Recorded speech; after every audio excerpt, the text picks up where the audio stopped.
할렐루야. 오늘 말씀은 에베소 지역에서 사역하고 있었던 디모데를 향해 쓴 서신입니다. 디모데 전후서는 목회 서신이라고도 하는데요. 이는 교회를 목양하는 사랑하는 제자들에게 보내는 개인적인 편지이면서도 교회의 여러 문제의 해결책을 제시하는 공식적인 편지를 말합니다. 디모데는 바울이 오랫동안 사역을 했던 에베소에서 사역을 했는데요. 1차, 2차 전도 여행 기간인 약 10여 년 동안 함께 하면서 바울을 돕는 자로 역할을 잘 수행했기에 믿고서 에베소 사역지를 맡길 수 있었습니다. 우리는 디모데를 그저 바울의 제자, 돕는 자, 조력자라는 표현으로 다소 무게감이 떨어지게 이야기를 합니다만 실제는 믿음이 있었던 어머니를 통해 일찍이 성경 교육을 받았던 사람이고 다른 믿는 자들이 바울에게 추천을 했던 칭찬받는 사람이었습니다. 바울과 디모데의 관계는 교회에서 진행하는 제자훈련, 교회 교육훈련에 많이 인용되는 좋은 모델인데요. 왜냐하면 끝까지 바울과 좋은 관계를 유지하며 섬겼던 신실한 사람이라는 평가를 받기 때문입니다.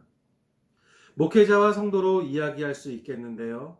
좋은 관계를 유지한다는 것은 사람의 힘만으로는 어렵습니다. 어떻게 사람의 마음이 다 똑같을 수 있겠습니까? 그러나 하나님을 믿고 하나님을 전하기 위해서 하나로 뭉치면 그 관계에서 하나님이 역사를 하시는 것 같아요. 우리에게 이런 좋은 관계를 주시리라 믿습니다. 그리고 가능합니다. 우리도 좋은 교회 교육을 받을 수 있습니다. 이제 서리 집사 교육을 진행하는데요. 교육을 잘 받으시고 난 후에 하나님이 주실 복을 기대해 보시자고요. 자, 이런 좋은 관계였습니다. 그래서 믿고 에베소 사역을 맡겼죠. 그런데 그 에베소 지역에 큰 이단의 세력이 덮치는데 엄청난 영적 공격을 받게 되는 겁니다. 우리는 다른 것의 공격에는 그래도 잘 대처하는 편입니다. 뭐랄까요? 다름에서 오는 하나님이 주시는 본능적인 대처 방법이 있어요. 그런데 유사함으로 비슷함으로 오는 공격에는 당하는 경우가 꽤 있습니다. 우리가 흔히 뉴스에 오르는 이단들이 있죠. 그들은 대개 교회를 흉내내서 이 사람이 만든 종교 행위자들이죠. 아주 비슷해요. 내용도 좋고 위로도 해주고 같이 만나주고 이야기도 들어주고 마지막에 신분을 탁 드러내죠. 사실 나 신땡땡이야. 사실 나 통일 땡땡이야. 제가 지금 영상으로 녹화를 하기 때문에 말을 아낍니다만 참 이런 세상이죠. 비슷해요. 성경 본문의 당시도 그랬습니다. 놀랍지 않으십니까? 이런 이단의 영적 공격은 태초부터 지금까지, 아니 우리의 후세대까지 있을 것입니다. 다르지 않아요. 우리가 교육을 받지 않고 하나님을 제대로 알지 못하니까 당하는 거예요. 그럼 우리가 할 수 있는 일은 무엇일까요? 어떻게 하면 선한 믿음의 싸움에서 승리할까요?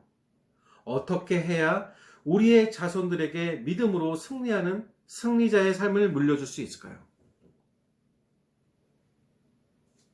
우리가 먼저 하나님의 사람들이 되어야 합니다. 이번 서리집사 교육은 이 성도의 이 교육의 시작입니다. 이 교육의 시작에 주님의 큰 은혜 받으시는 여러분들 되시기를 축복합니다. 오늘은 서리집사 교육 설교이기에 제가 말씀을 읽어드리며 중요한 부분을 설명하면서 본문을 보겠습니다.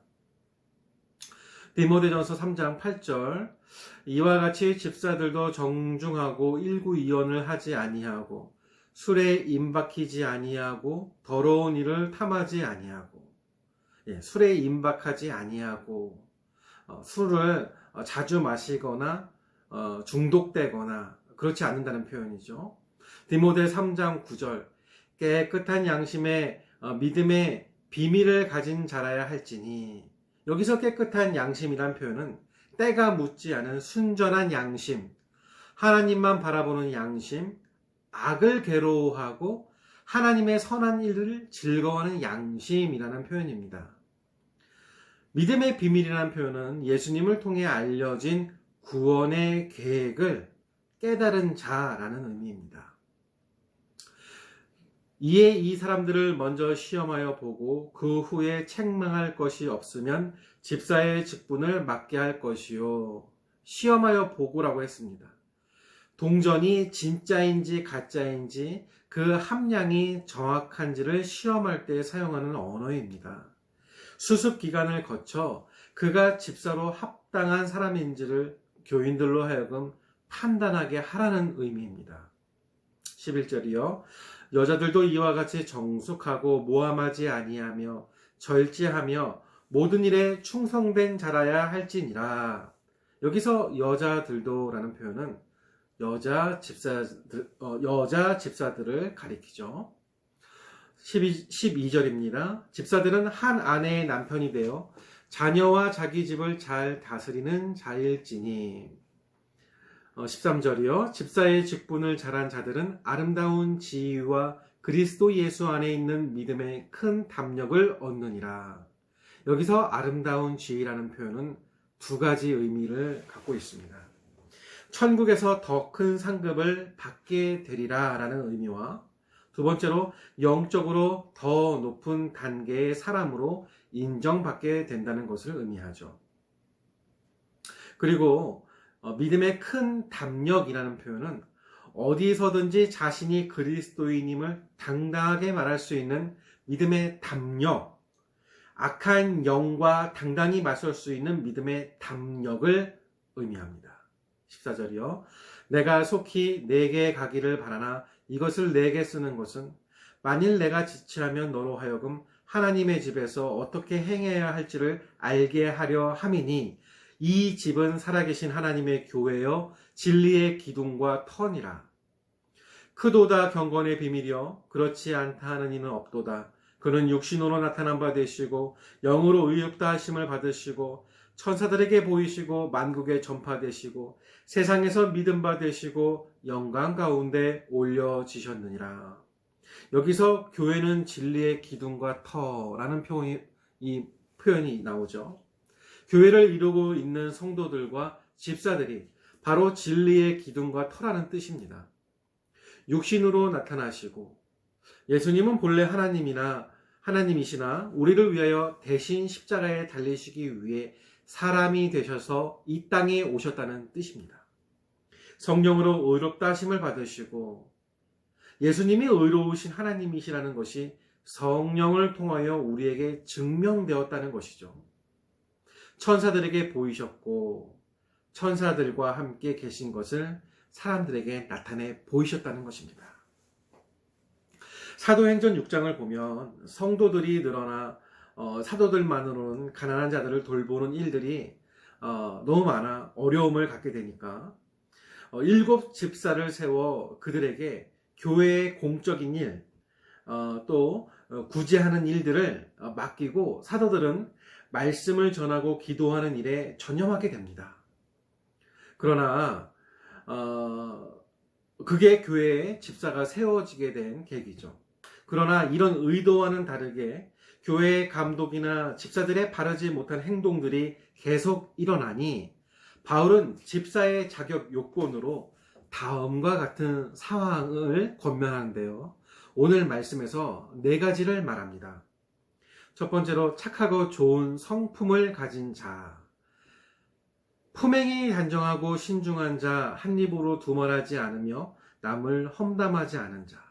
많은 사람들이 교회 직분자들의 말 때문에 상처를 입고 교회를 떠납니다. 그러므로 교회의 직분자들은 말에 신중한 자라야 할 것입니다. 두 번째로 세상 즐거움을 탐닉하지 않는 자. 술에 임박히지 않은 자, 더러운 이익을 탐하지 않는 자. 하나님의 직분을 가진 자들은 이와 같이 세상의 즐거움에 빠지지 않은 자라야 합니다. 세 번째로 깨끗한 양심에 믿음의 비밀을 간직한 자. 예수님을 통하여 우리에게 알려진 구원의 계획을 깨달은 자로 항상 하나님을 바라보며 하나님과 동행하며 살아가는 자. 악을 괴로워하고 하나님의 선한 일을 즐거워하는 선한 양심을 가진 자를 말합니다. 하나님의 구원의 계획을 깨닫고 항상 하나님과 동행하는 자라야 한다는 것은 무엇보다도 집사의 중요한 자격 요건이 됩니다. 이들은 단순히 사람의 모임의 직분이 아니라 하나님의 교회의 직분을 가진 자이기 때문입니다. 마지막으로 바울이 이야기하는 집사의 자격은 충성되고 신실한 자입니다. 집사는 누가 보든 안 보든 간에 하나님의 명하신 일에 항상 성실하고 충성된 자가 되어야 합니다.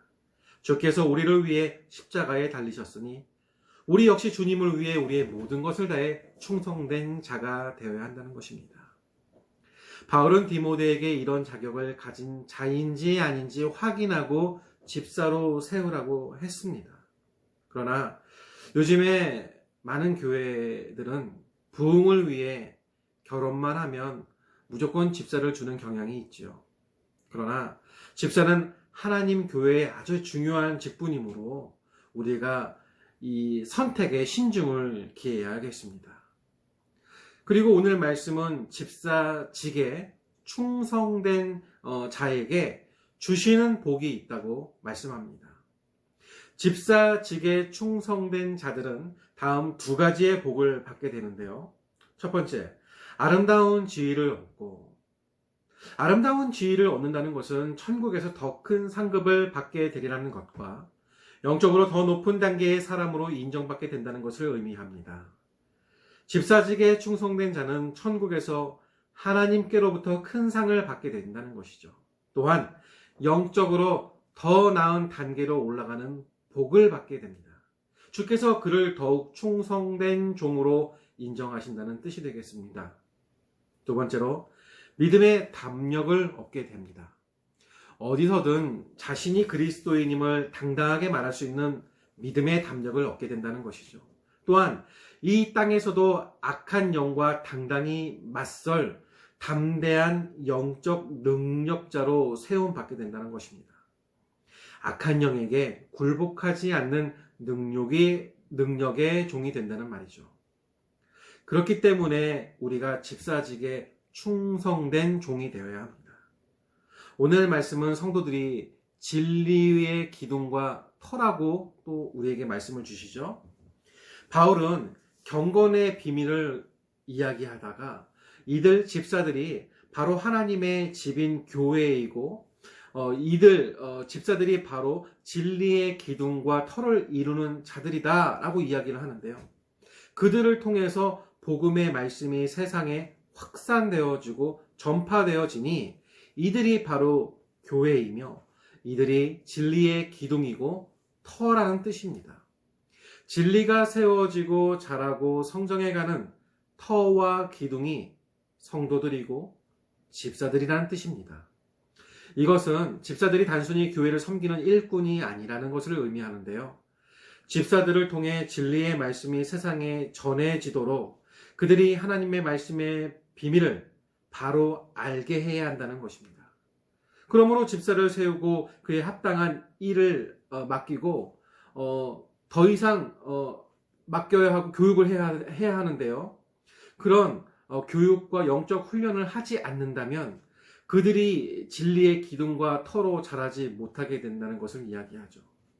또 집사들 스스로도 자신이 진리의 기둥과 터라는 자부심을 갖고 그에 합당한 자가 되기 위해 말씀 훈련에 게을리하지 말아야 할 것을 이야기합니다.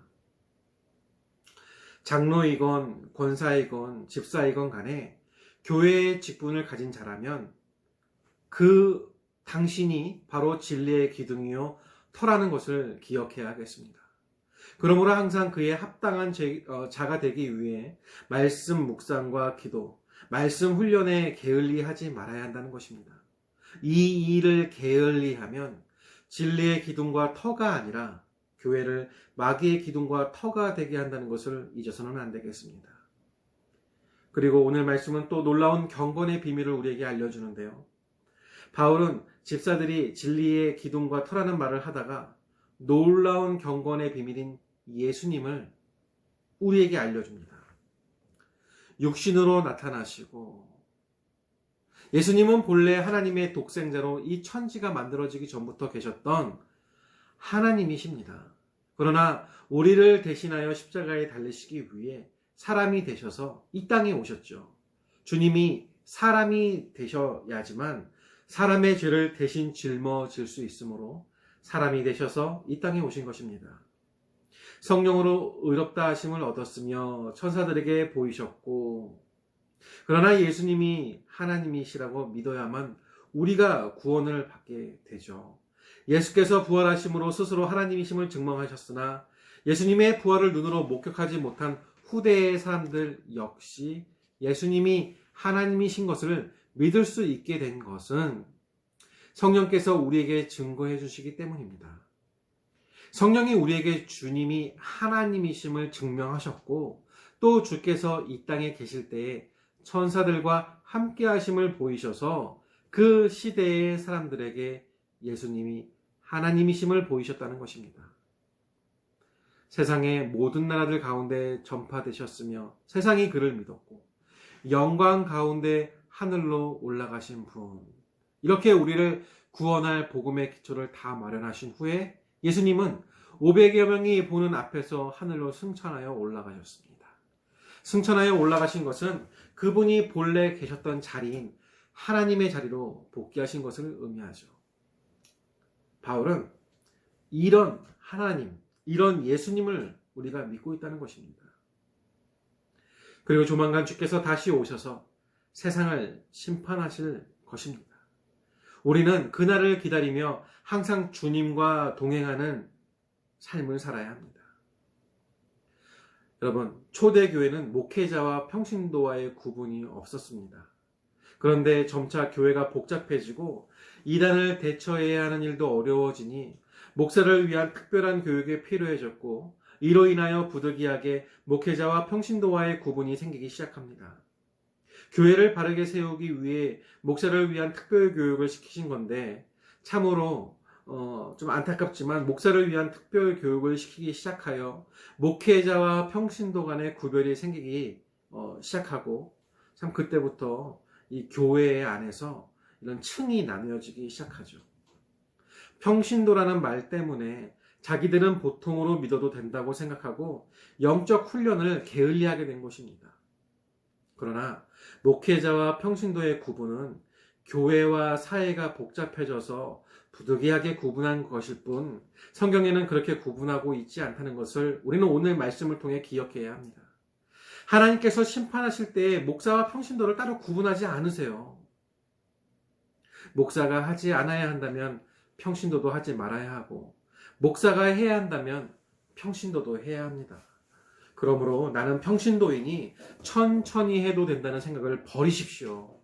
이런 생각을 넣어준 자는 악한 영입니다. 하나님의 백성된 자는 누구든지 주께 충성된 종이 되어야 합니다.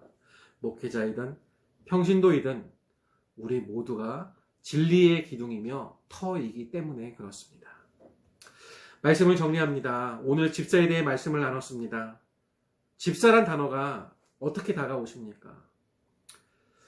교회 다니다 보면 집사가 되겠지. 그러면 그렇게 생각하신다면 큰 오산입니다. 그리고 그렇게 집사 되셔도 좋지도 않습니다. 어떤 교회 대예배에서요, 헌금위원을 맡은 한 집사님이 이제 헌금 바구니를 이렇게 돌리는데, 초라한 차림의 한 맹인이 10만원짜리 수표를 이렇게 3개나 넣는 것이었습니다. 그 헌금위원 집사님은 깜짝 놀라 나중에 그 맹인에게 다가가서 왜 그렇게 많은 돈을 헌금했느냐 물어보았습니다. 그러자 저라고 헌금하지 말라는 법 있나요? 지난번 이 교회 사무원한테 한 달 전기료가 얼마냐고 물었더니 30만원 내라고 하더군요. 보다시피 저는 소경입니다. 볼 수 없으니 전기불도 필요 없죠. 하지만 다행히 하나님의 은혜로 영의 눈을 뜨게 되었으니 감사할 따름입니다. 교회에서는 사람들에게 하나님을 볼 수 있는 영의 눈을 뜨게 돕는 일을 하고 있지 않습니까? 그러니 이 육신의 어두움보다 훨씬 심각한 영적 어두움을 밝혀주는 교회 사역을 위해서 조금씩 절약해 모은 돈으로 매달 그만큼이라도 헌금을 하려고요 라고 말했습니다. 참으로 감동적인 고백입니다. 첫 번째로 자신이 맹인임을 불평하지 않고 오히려 감사하는 자세가 그렇고, 둘째로 영적인 안목을 가졌다는 것이 그러하며, 세 번째로 마음의 감사에 그치지 않고 자기보다 어려운 사람들을 위해 어려움 가운데에서 실천하는 신앙을 가졌다는 점이 그렇습니다. 사랑하는 성도 여러분, 집사의 마음 자세가 이래야 합니다. 늘 감사해야 합니다. 감사는 주어지는 것이 아니라 발견하고 찾아내는 것입니다. 나를 먼저 섬기는 자로 만들어 주시는 것입니다. 그렇게 하나님이 사랑하시는 사람으로 변해가는 것입니다. 늘 하나님만 바라보시는 성도들 되시기를 주님의 이름으로 축복드립니다. 다 같이 기도합니다. 주님, 감사드립니다. 오늘도 말씀 듣게 하여 주시니 이 말씀으로 날마다 주님을 의지하면서 주님의 인도하심을 따라 살아가는 우리 되게 하여 주시옵소서. 주님, 오늘 주신 말씀대로 주께서 복 주시기 위해 주신 이 직분 잘 감당하는 우리 되게 하여 주시고, 착한 양심과 믿음의 비밀을 깨우치는 우리 되게 하여 주시며, 나는 평신도이니 천천히 믿어도 된다는 생각을 버리게 하시고 주님의 거룩한 백성이 되기 위해 힘쓰는 우리 되게 하여 주시옵소서. 사랑해 주님, 우리는 코로나로 어려운 때를 보내고 있습니다.